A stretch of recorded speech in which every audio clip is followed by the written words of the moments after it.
नमस्कार दोस्तों, राधे राधे, हरे कृष्णा। चीकोज रेसिपीज़ में एक बार फिर से आप सबका स्वागत है। तो आज है फ्राइडे यानी कि शुक्रवार। तो आज वीडियो मिलेगी आपके सवालों के जवाब की।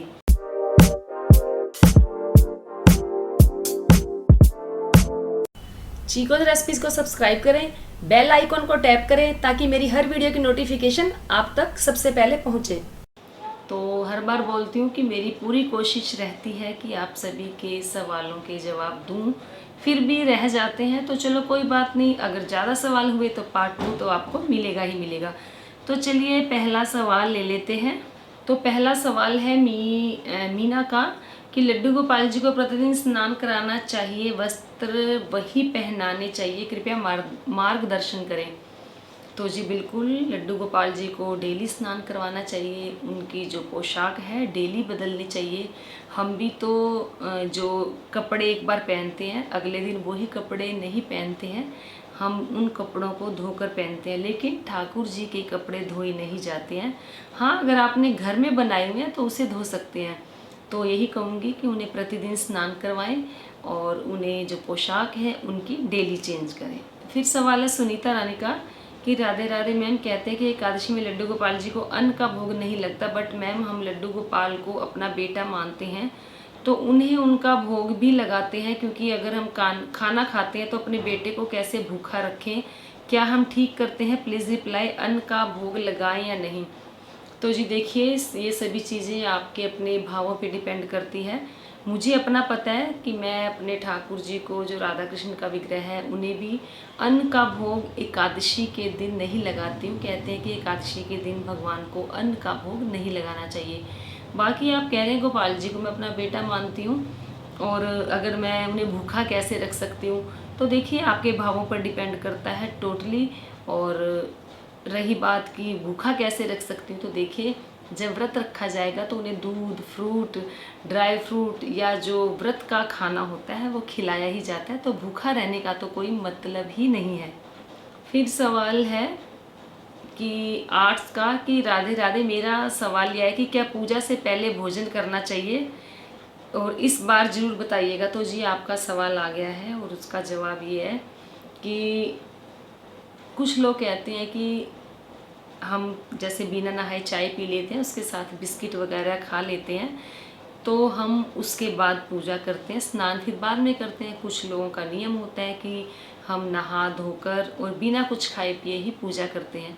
अपना अपना मन मानने की बात होती है, लेकिन मेरा मन भी नहीं मानता कि जब तक मैं पूजा ना कर लूँ तब तक कुछ भी खाने को मन नहीं मानता।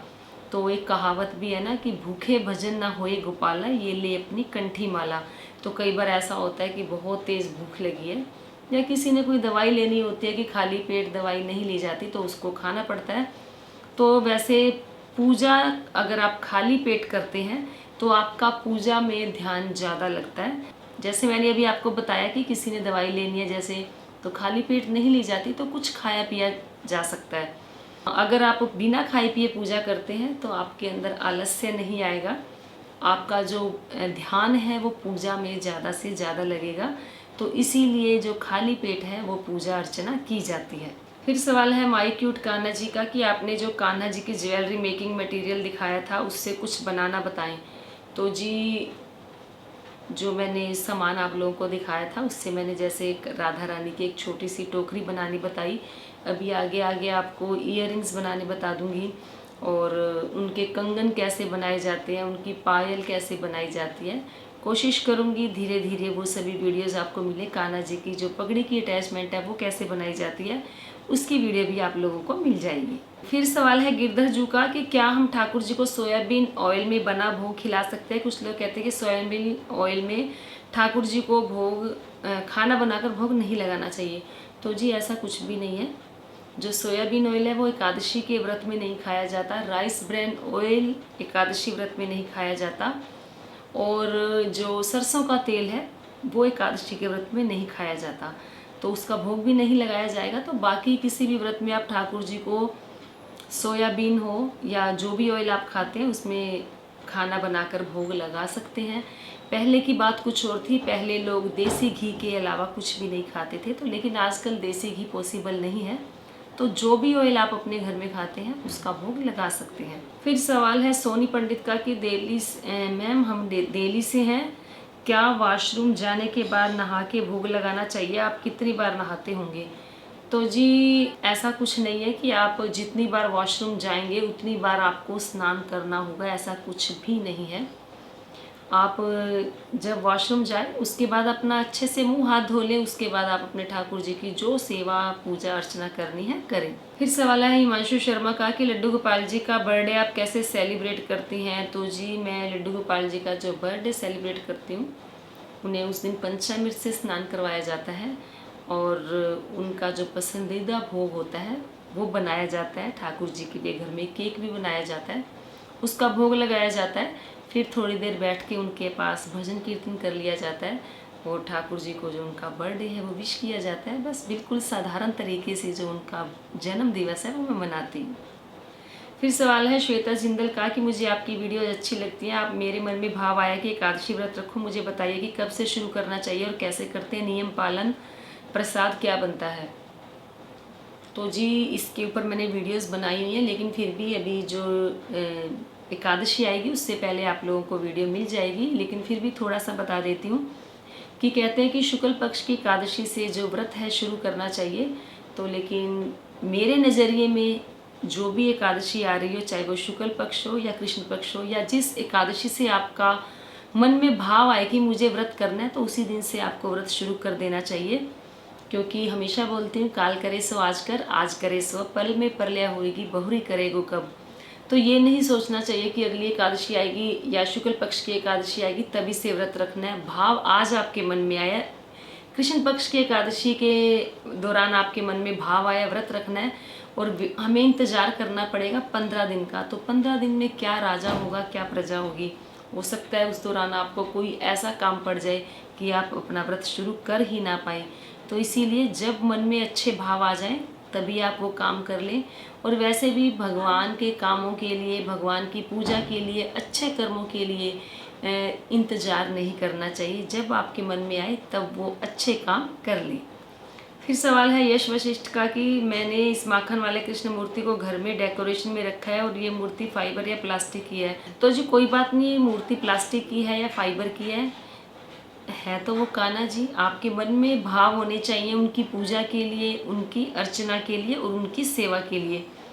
फिर सवाल है रोहन का कि मैम मैं एक सुझाव देना चाहता हूँ कि मैम मैंने पंडित जी से पूछा तो उन्होंने बताया कि पीरियड में किसी भी प्रकार के व्रत और मानसिक सेवा नहीं करनी चाहिए। पद्म पुराण के अनुसार पीरियड में अपनी शुद्धिकरण करना चाहिए, बुरा मत मानिएगा। तो जी मैंने आपको शायद रिप्लाई किया था कि आप प्लीज़ उन पंडित जी से पूछ कर बताना कि तो उन 3 दिनों के दौरान जब कोई भी काम एक जो स्त्री है नहीं करती है तो उसे ऐसा क्या काम करना चाहिए कि वो अपने आप को बिजी रखे, अपने आप को शुद्धिकरण करे। तो शुद्धिकरण मेरे हिसाब से भक्ति करने से ज़्यादा शुद्धिकरण किसी चीज़ से नहीं हो सकता। क्योंकि भक्ति करने से हमारी आत्मा पवित्र होती है, हमारा मन शुद्ध होता है और हमारा तन भी शुद्ध होता है, और जो हमारी मानसिकता है वो भी बदलती है और हमारे अंदर एक सकारात्मकता भी आती है। तो रही बात, जिन पंडित जी ने भी आपसे कहा है कि पीरियड के दौरान मानसिक सेवा नहीं करनी चाहिए, तो मैं इसको डिनाई करती हूँ। क्योंकि मैंने जो सदगुरु हैं उनका एक जो वो बोल रहे थे, एक वीडियो मैंने उनकी सुनी थी। तो जो सदगुरु जी हैं वो तो जानते ही होंगे आप, उनका मैंने वीडियो सुना। तो उन्होंने बताया कि किस शास्त्र में, तो उन्होंने बताया कि ऐसा कुछ नहीं है कि जब आपको पीरियड आते हैं तो आप पूजा सेवा अर्चना नहीं कर सकते हैं आप पूजा सेवा अर्चना, लेकिन मानसिक रूप से। क्योंकि उस दौरान स्त्री को आराम करने की ज़रूरत होती है। जो पहले का टाइम था, संसाधन इतने नहीं होते थे, घर का काम ज़्यादा होता था और काम भी हैवी होता था। चक्की पीसना और कुएं से पानी निकालना ये है भारी भरकम का, तो ये भारी भरकम काम होते थे। जॉइंट फैमिली होती थी, काम का प्रेशर बहुत होता था। तो उन 3 या 4 दिन के लिए स्त्री को आराम दिया जाता था और उस दौरान बोला जाता था कि आप अपना शुद्धिकरण करें बैठकर, मानसिक तौर पर, आत्मिक तौर पर। तो जी मेरा भी यही नज़रिया है कि जब पीरियड्स आते हैं यानी कि मासिक धर्म के दौरान मानसिक सेवा की जा सकती है। और दूसरा थोड़ा एक लॉजिक ये भी देखा जाए कि कोई चीज़ जब हमारे शरीर के अंदर घूम रही है तब तो हम पवित्र हैं, और वो हमारे शरीर से बाहर आ गई तो हम अपवित्र हो गए। ये कैसे हो सकता है? तो देखिए, नज़रिया है अपना अपना। मेरा नज़रिया तो यही है कि मानसिक रूप से हम पूजा सेवा अर्चना कर सकते हैं। फिर सवाल है अनिल गुप्ता का कि मैम आप लड्डू गोपाल को गर्मियों में एसी में सुलाते हो, मेरे तो मंदिर में ही मैंने एसी लगाया हुआ है। तो जी बहुत अच्छी बात है, आपने अपने ठाकुर जी के मंदिर में एसी लगाया हुआ है। तो जी मेरे ठाकुर जी तो मेरे बच्चों के कमरे में एसी लगा हुआ है, वो वहीं पे सोते हैं, और जो मंदिर है वो भी मेरे बच्चों के कमरे में ही है। फिर सवाल है निशा का कि दीदी मैं जब कुंभ के मेले में गई तब मैंने कई लेडीज़ को यमुना जी में अपने सारे कपड़े धोते हुए देखा, मुझे अच्छा नहीं लगा। मैं चाहती हूँ आप सबको अपने तरीके से समझाएं, पवित्र नदियों को गंदा नहीं करना चाहिए। प्लीज़ दीदी मेरे एक सवाल को पूरा ना पढ़ के अपना सुझाव दीजिए। सॉरी दीदी सवाल लंबा हो गया। तो जी बिल्कुल पवित्र नदियों को गंदा नहीं करना चाहिए, क्योंकि ये हमारे लिए पूजनीय है, पवित्र हैं। हम हर किसी धार्मिक उत्सव पर यहाँ जाकर स्नान करते हैं, तो स्नान किया जाता है पवित्र नदियों में, ना कि वहाँ जाकर कपड़े धोए जाते हैं। तो मैं अपनी इस वीडियो के माध्यम से यही कहना चाहती हूँ, जो ये वीडियो देख रहे हैं या जो नदियों में जाकर कपड़े धोते हैं, स्नान तो करते ही हैं, जो कपड़े धोते हैं उन्हें भी यही कहना चाहूँगी कि कृपया करके पवित्र नदियों में स्नान करने जाएं, ना कि वहां जाकर आप अपने कपड़े धोएं। फिर सवाल है रेनू नागपाल का कि डेली पूजा के सारे मंत्र डिस्क्रिप्शन बॉक्स पर लिख कर दे दो, हम भी थोड़ा थोड़ा पूजा करना चाहते हैं। आपसे पहले भी मैंने पूछा है, तो जी बिल्कुल आपने पहले भी पूछा है और काफ़ी लोगों ने भी पूछा है कि जो मंत्र हैं वो डिस्क्रिप्शन बॉक्स में आप लिख कर बता दें। तो कोशिश कर रही हूँ कि धीरे धीरे आपको एक एक मंत्र एक अलग वीडियो में ही मिल जाए। मैं बोलूँ, मेरे साथ साथ आप बोलें, तो वो मंत्र आपको डिस्क्रिप्शन बॉक्स में भी मिल जाएगा और जो स्क्रीन पर है वहाँ भी चलता हुआ दिखाई देगा, ताकि आप उस मंत्र को बोल सकें। डेली रूटीन में जो जो मंत्र बोलने चाहिए आसान से वो आपको मिल जाएंगे। कोशिश कर रही हूँ कि वीडियो आपके बनाऊँ। फिर सवाल है कुमार विजय का कि मैम क्या लड़के लड्डू गोपाल जी की सेवा कर सकते हैं? तो जी बिल्कुल, लड़के लड़कियां कोई भी भगवान की पूजा सेवा अर्चना कर सकता है। तो फिर सवाल है दीक्षा शुक्ला का कि मेरा एक क्वेश्चन लीजिएगा, जब मैं ठाकुर जी को फूल चढ़ाती हूँ तो वहाँ बहुत चींटियाँ आ जाती हैं, मैं क्या करूँ? मुझे लगता है कि इससे ठाकुर जी को परेशानी होती है। तो जी फूलों पर चींटियाँ आ जाती हैं, या तो आप ऐसा करें कि जहाँ से चींटियाँ आ रही हैं वहीं पर आप या तो हल्दी पाउडर डाल दें, तो वहाँ चींटियाँ नहीं आएंगी, या जो फूल हैं उन्हें आप अच्छे से धोकर फिर ठाकुर जी पर चढ़ाया करें।